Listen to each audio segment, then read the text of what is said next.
Cutting carbs to lower blood pressure. Complex carbohydrates, super fabulous for you. What I believe in is the Mediterranean diet. That has consistently shown to decrease cardiovascular risk. We can still get a lot of the protein from that kind of a diet. Yes. HRTs in your 40s. HRT happens after you're done menstruating, but not if you're menstruating. It's a different deal. High intensity interval training. Heart healthy? You don't need that high intensity until you actually get into really good shape. Then that high intensity brings you to the next level. Just focus on that moderate intensity. Make choices that are really going to help you live the most vital, healthy life you can for as long as you can.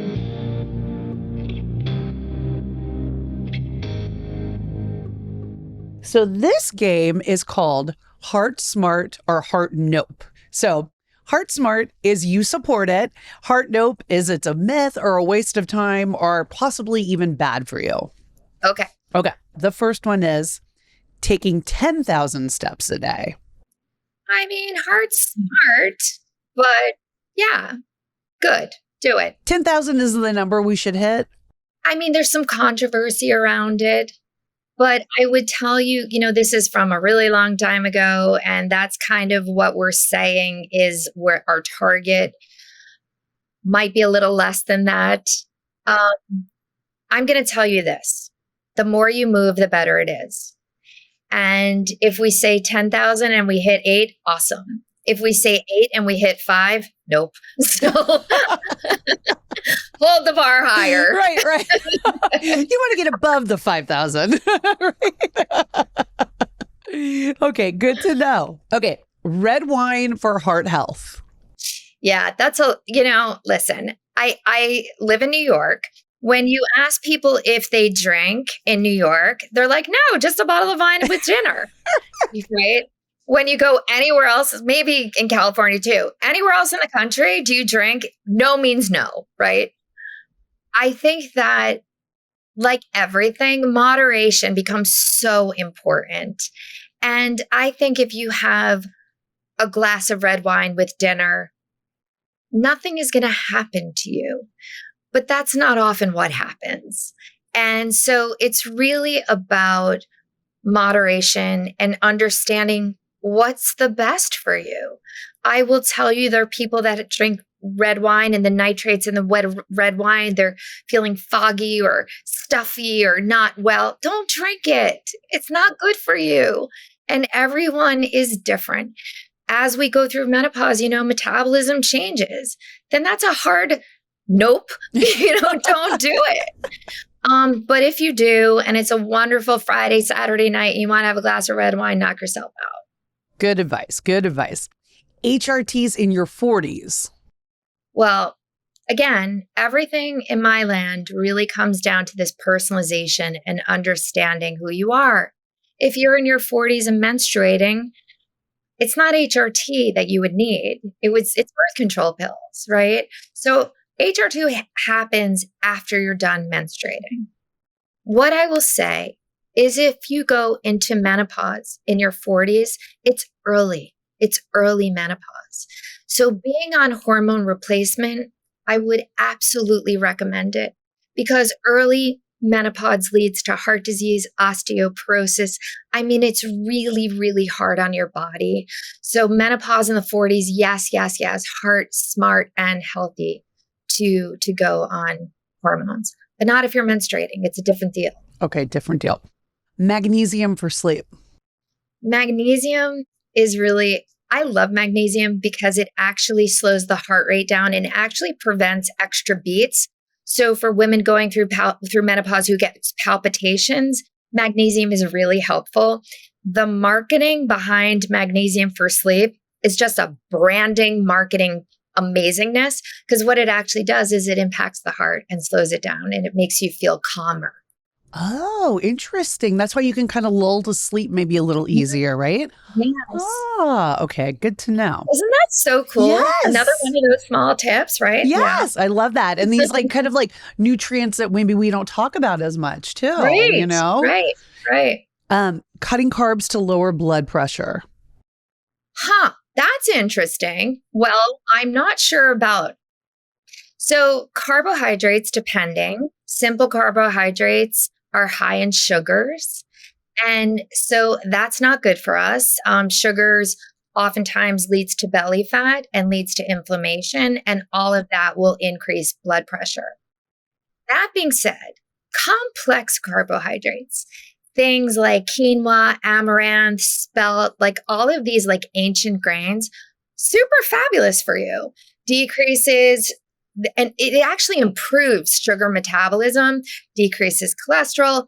This is great. This is not going to increase belly fat. And so that's not going to increase your blood pressure. It's actually been shown to decrease your blood pressure. It's part of the DASH diet and Mediterranean diet. And both of these diets have been studied, and it actually decreases blood pressure. Okay, good to know. Let's see.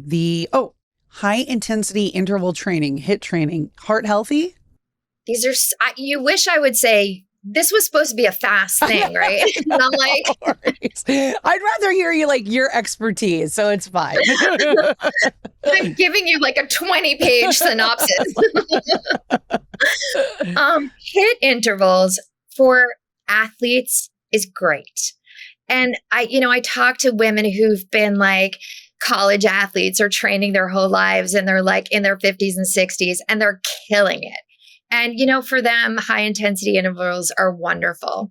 If you're starting out, or you're really in this place of, I say in the thick of menopause and you haven't gotten it all figured out yet, just focus on that moderate intensity.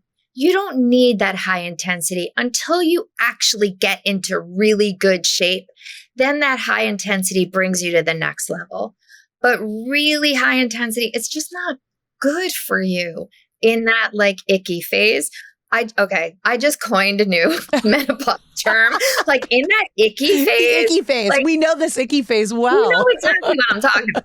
Just stay in that moderate intensity zone. Okay. Cold plunges, heart healthy? This is part of that biohacking. Right. If you make me go do a cold plunge, I will never speak to you ever again. Like, it's not for me. Again, this is an individual thing. It's really helpful it's an anti-inflammatory, really helps the autonomic nervous system.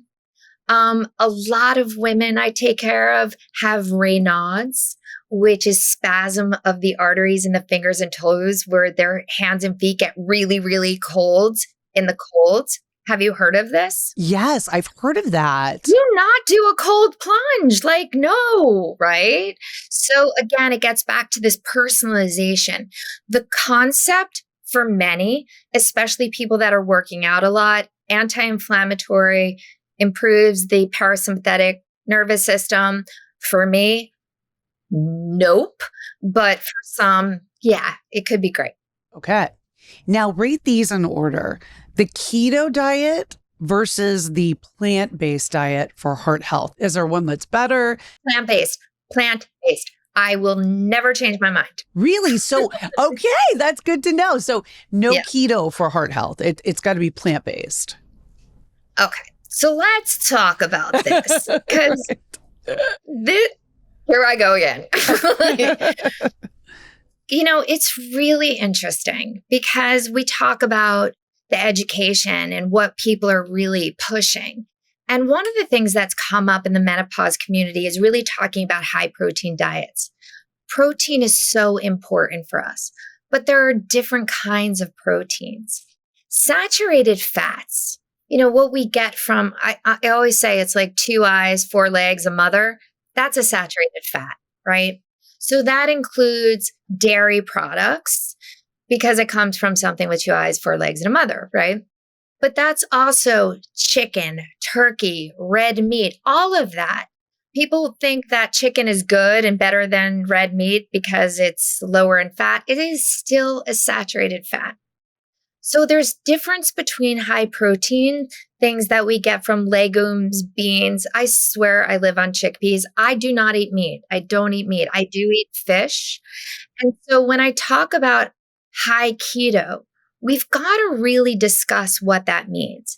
Is that a high saturated fat, or are we talking about high protein and low sugar? because low sugar, I agree with 100%. But I don't agree with this really high saturated fat. I really like the idea of mostly vegetarian. And what I believe in is vegetarian, but what I believe in is the Mediterranean diet that has consistently shown to decrease cardiovascular risk.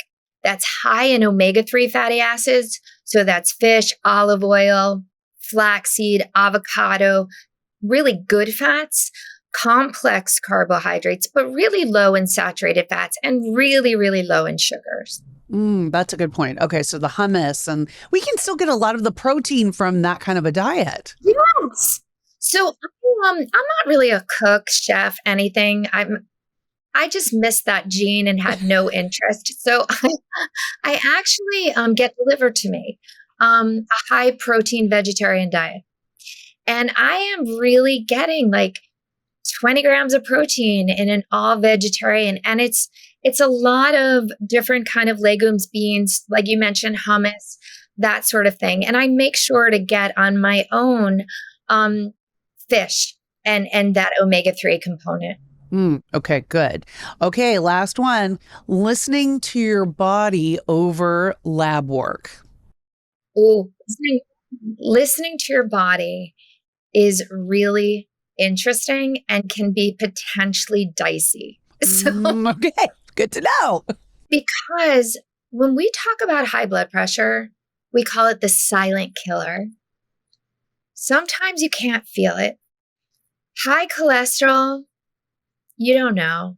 You can't feel it. You never know. And so I am literally talk about constantly like this idea of living from the heart. So listening to your body is one of the most important things to do.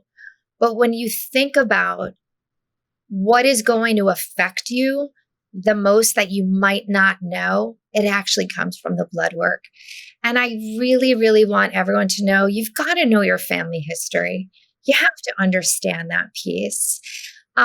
Because one of the most common things I hear from women is, I eat well and exercise. And although my family history is really bad, I take care of myself. So it doesn't matter. It does. It does. What you're doing for yourself makes you healthier, but it doesn't mean you might not need medication. It doesn't mean you're a failure at trying to prevent disease or taking care of yourself.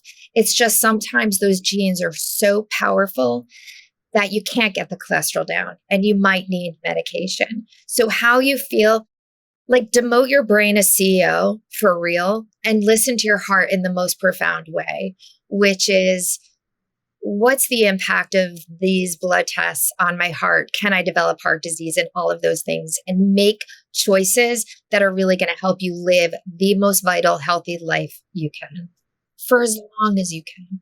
That's what you really want to do.